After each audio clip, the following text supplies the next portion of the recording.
নমস্কার। আজ আমরা একটু কথা বলবো গত অর্থবর্ষ মানে 2024-25 সালে ভারতের মিউচুয়াল ফান্ড মার্কেট নিয়ে।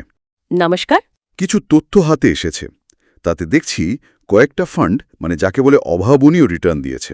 হ্যাঁ, গত বছরটা বেশ ঘটনাবহুল ছিল মার্কেটের জন্য। তো আমরা আজ একটু বোঝার চেষ্টা করব যে এই দারুণ পারফরমেন্সের পেছনে ঠিক কি কি কারণ ছিল, মানে উৎস থেকে পাওয়া তথ্যগুলো একটু খুঁটিয়ে দেখব আর কি। ঠিক। এই যে এত ভালো ফল, এর পেছনে তো দেশের অর্থনীতি বেশ ভালোই এগোচ্ছিল, তাই না? হ্যাঁ, অবশ্যই শক্তিশালী অর্থনৈতিক বৃদ্ধি একটা বড় কারণ ছিল। আর নির্বাচনের পর রাজনৈতিক স্থিতিশীলতার একটা ব্যাপারও তো ছিল মনে হয়। হ্যাঁ, সেটাও বাজারকে কিছুটা স্বস্তি দিয়েছিল। আর তার সাথে অবশ্যই খুচরো বিনিয়োগকারীদের অংশগ্রহণ, ওটা কিন্তু একটা বিরাট ফ্যাক্টর ছিল। একদম। রিটেল পার্টিসিপেশন তো চোখে পড়ার মতো বেড়েছে। তো চলুন একটু গভীরে যাই। আচ্ছা, তালিকার একেবারে প্রথমে যে নামটা দেখছি, quant small cap fund, return প্রায় 92.3%। হ্যাঁ, প্রায় 92%। এটা সত্যিই অসাধারণ। মানে চোখ কপালে ওঠার মতো। কিন্তু স্বাভাবিকভাবেই প্রশ্ন আসে, স্মল ক্যাপ ফান্ডগুলোই কেন এত ভালো পারফর্ম করলো এই ক্যাটাগরিটা? দেখুন, গত বছর বেশিরভাগ সেরা পারফর্মার কিন্তু এই স্মল ক্যাপ সেগমেন্ট থেকেই এসেছে। শুধু কোয়ান্ট নয়, ধরুন Nipon India, SBI, Kotak, tata, এদের স্মল ক্যাপ ফান্ডগুলো খুব ভালো করেছে। আচ্ছা। এটা আসলে ইঙ্গিত দেয় যে বাজারে ঝুঁকি নেওয়ার প্রবণতা, মানে রিস্ক অ্যাপিটাইট, বেশ জোরদার ছিল। তার মানে বিনিয়োগকারীরা একটু বেশি ঝুঁকি নিতে রাজি ছিলেন। হ্যাঁ, কিছুটা সেরকমই। আর এই সাহসটা হয়তো ওই খুচরো বিনিয়োগকারীদের অংশগ্রহণ বৃদ্ধি থেকেও এসেছে কিছুটা, যারা হয়তো একটু বেশি আয়ের আশায় ছোট কোম্পানিতে ভরসা রেখেছিলেন। আর ছোট কোম্পানিগুলোর নিজেদের বৃদ্ধির সুযোগও কি বেশি ছিল? একদম, বিশেষ করে কিছু নির্দিষ্ট সেক্টরে, যেমন ধরুন কেমিক্যালস বা ডিফেন্স মানে প্রতিরক্ষা, ইনফ্রাস্ট্রাকচার বা পরিকাঠামো, ক্যাপিটাল গুডস, ম্যানুফ্যাকচারিং, এইসব সেক্টরের ছোট কোম্পানিগুলো দারুণ সুযোগ পেয়েছে। হ্যাঁ, এই ডিফেন্স, ইনফ্রাটিয়া, ম্যানুফ্যাকচারিং, এগুলোর কথা তো খুব শোনা যাচ্ছিল। ঠিক। ভাবুন, পরিকাঠামো তৈরির সাপোর্টিং ছোট সংস্থা বা ধরুন দেশীয় প্রযুক্তিতে ডিফেন্সের সরঞ্জাম বানাচ্ছে যারা, তাদের জন্য তো পথটা বেশ খুলে গিয়েছিল। কিন্তু এত বেশি রিটার্ন মানে তো ঝুঁকিটাও। অবশ্যই সেটা কিন্তু মাথায় রাখতে হবে। ছোট কোম্পানিগুলির ব্যবসায়িক স্থিতিশীলতা সবসময় তো বড় কোম্পানিগুলোর মতো হয় না, তাই রিটার্নের সাথে ঝুঁকির দিকটাও ভুললে চলবে না। একদম ঠিক। আচ্ছা, স্মল ক্যাপ তো বুঝলাম, কিন্তু এর পাশাপাশি মিড ক্যাপ ফান্ডগুলো তো বেশ ভালো করেছে, তাই না? তালিকায় দেখছি Quant Mid Cap, Mirae Asset, Motilal Oswal, এদের নামও আছে। হ্যাঁ, মিড ক্যাপগুলো পিছিয়ে ছিল না। আর কিছু থিম্যাটিক বা সেক্টর ফান্ডও কিন্তু খুব ভালো পারফর্ম করেছে। হ্যাঁ, যেমন আইসিআইসিআই প্রুডেন্সিয়াল টেকনোলজি ফান্ড বা এইচডিএফসি ডিফেন্স ফান্ড, এগুলোর পারফরমেন্সও তো বেশ ভালো। ঠিক।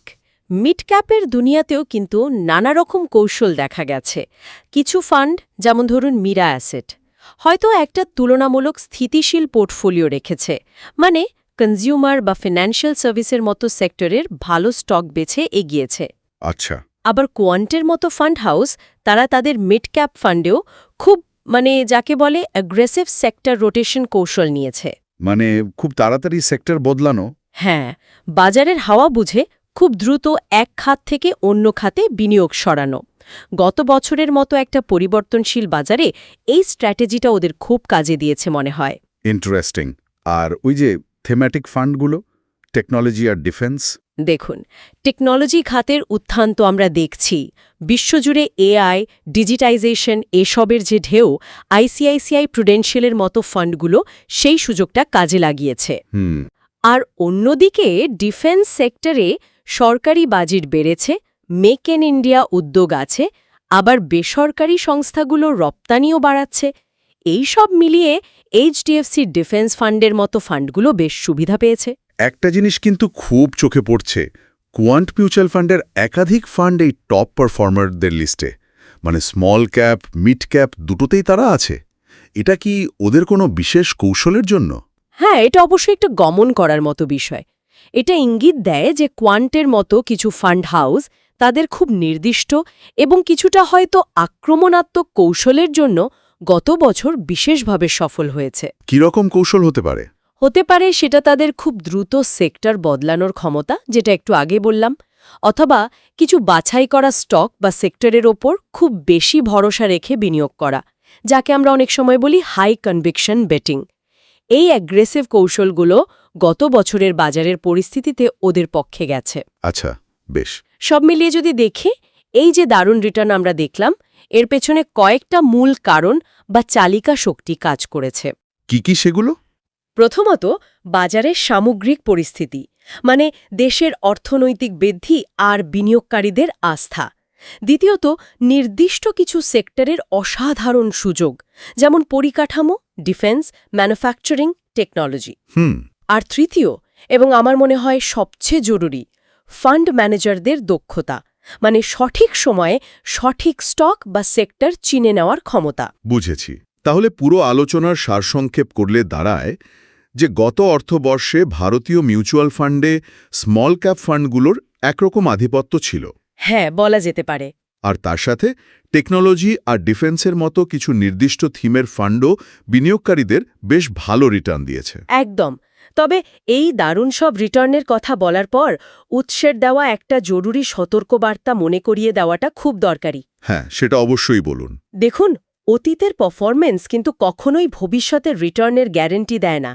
এই যে ৯২% বা ধরুন ৭০% রিটার্ন, এটা দেখে হুট করে বিনিয়োগ করে ফেলাটা ঠিক নয়। ঠিক। বিনিয়োগ করার আগে নিজের ঝুঁকি নেওয়ার ক্ষমতা কতটা, মানে আপনি কতটা লোকসান সহ্য করতে পারবেন, সেটা অবশ্যই বিচার করতে হবে। এটা খুব জরুরি। ঠিক কথা। আর লম্বা সময়ের জন্য বিনিয়োগ করলে সিস্টেম্যাটিক ইনভেস্টমেন্ট প্ল্যান বা এসআইপি ব্যবহার করাটা অনেক বেশি নিরাপদ কৌশল হতে পারে। মানে প্রতি মাসে অল্প অল্প করে বিনিয়োগ করা। হ্যাঁ, প্রতি মাসে নিয়ম করে একটা নির্দিষ্ট টাকা বিনিয়োগ করা, এতে বাজারের ওঠানামার ঝুঁকিটা কিছুটা হলেও কমানো যায়। শুধু অতীতের রেকর্ড দেখে বা ওই ৯২% রিটার্ন দেখে বিনিয়োগ করাটা কিন্তু ভুল সিদ্ধান্ত হতে পারে। খুবই গুরুত্বপূর্ণ পয়েন্ট। আলোচনাটা শেষ করার আগে একটা প্রশ্ন কি ভাবনার জন্য রেখে যাওয়া যায়? হ্যাঁ, বলুন না। এই যে কিছু নির্দিষ্ট সেক্টরে, যেমন ডিফেন্স বা টেকনোলজি, আমরা এত উঁচু রিটার্ন দেখলাম, এই ট্রেন্ডটা কি লম্বা সময় ধরে চলতে পারে, নাকি এটা গত বছরের বিশেষ পরিস্থিতির ফল? মানে ধরুন বাজারের সেন্টিমেন্ট যদি বদলায়, তাহলে এই ফান্ডগুলোর পারফরমেন্সে কি প্রভাব পড়তে পারে? এটা সত্যিই একটা ভাবার মতো প্রশ্ন। এই হাই রিটার্ন কতটা সাস্টেনেবল, বিশেষ করে নির্দিষ্ট সেক্টরে, সেটা সময় বলবে। আর বাজারে সেন্টিমেন্ট বদলালে তো পারফরমেন্সে প্রভাব পড়বেই। কিভাবে পড়বে সেটা নির্ভর করবে অনেক কিছুর ওপর। এটা নিয়ে বিনিয়োগকারীদের অবশ্যই ভাবা উচিত। একদম। এই প্রশ্নটা নিয়েই না হয় আমরা আজকের মতো শেষ করি।